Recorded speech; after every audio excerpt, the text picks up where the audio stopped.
Shalom. First and foremost, I want to give all praises, honor, and glory to Yahweh, Bahasham Yahushai, Bahasham Recha Kodash. Double honors to the elders and the apostles of Great Millstone, and peace and blessings to the elect. And today we're going to go into the book of Leviticus, the 20th chapter. And the Lord Yahweh spake unto Moses, saying, Again, thou shalt say to the children of Israel, Whosoever he be of the children of Israel, or of the strangers that sojourn in Israel, that giveth any of his seed unto Molech, so you sacrifice any of your children unto Molech, he shall surely be put to death. The people of the land shall stone him with stones. See, so here the Lord specifies what's going to happen, what's the consequence. And majority of this chapter goes into the judgments, right, of what would happen if you break any of the commandments that were given, right, prior. And I will set my face against that man and will cut him off from among his people. So you see here how it's specified how that would happen, right? They would explicitly be put to death. They would be stoned. Because he hath given his seed unto Molech to defile my sanctuary and to profane my holy name, right? Because we're supposed to be separate. We're supposed to be holy unto the Lord. And doing this is an unholy act that brings shame and disgrace, and as it says, it defiles the Lord's sanctuary, right, and his holy name. And if the people of the land do any wise hide their eyes from the man, so if they turn a blind eye, you could say, when he giveth his seed unto Molech and kill him not, then I will set my face against that man and against his family, and will cut him off, and all that go a whoring after him. So the Most High says, I'm going to bring divine judgment, basically, right, and cut that man off and his family and all those that were in league with him to commit whoredom with Molech from among their people.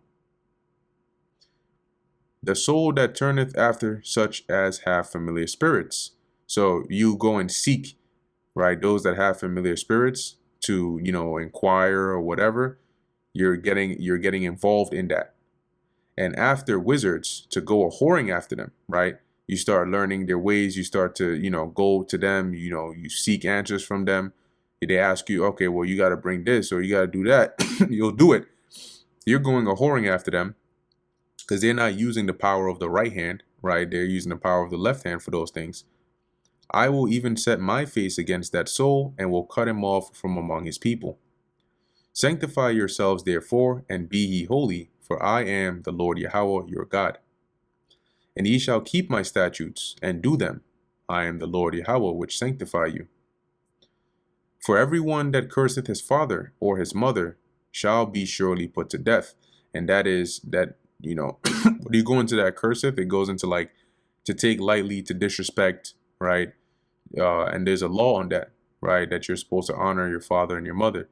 So this is like if you are one of those children that is just like beyond repair, and you just disrespect and curse your parents, you're supposed to be put to death. He hath cursed his father or his mother, his blood shall be upon him, meaning nobody's going to be guilty of your death. It's going to be upon you. Even though you may be stoned or whatever, that bloodshed is on you. And the man that committeth adultery with another man's wife, even he that committeth adultery with his neighbor's wife, the adulterer and the adulteress shall surely be put to death.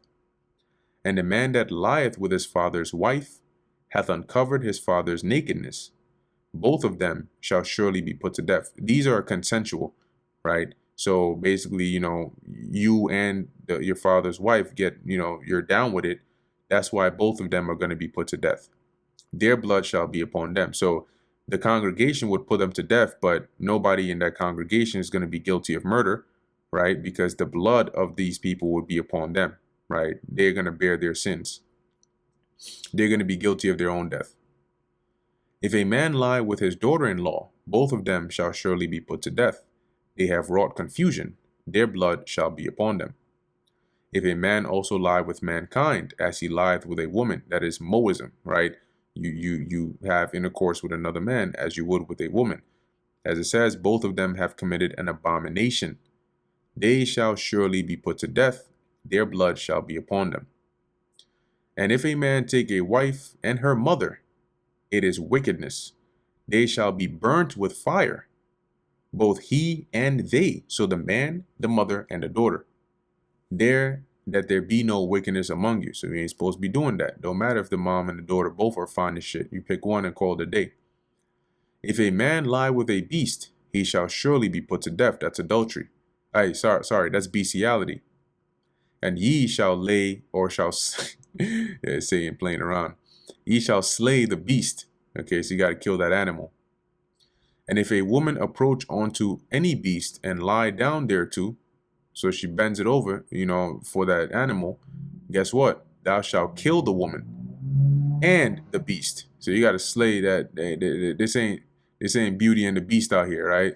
Beauty and the Beast, that's off. It says here you're supposed to kill the woman and slay the beast. They shall surely be put to death; their blood shall be upon them. And if a man shall take his sister, his father's daughter, or his mother's daughter, and see her nakedness, and she see his nakedness, it is a wicked thing. What does that mean? That means they're having intercourse.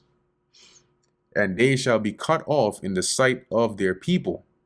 He hath uncovered his sister's nakedness, he shall bear his iniquity. And if a man shall lie with a woman having her sickness, and shall uncover her nakedness, he hath discovered her fountain. This is a woman that is on her menstrual cycle.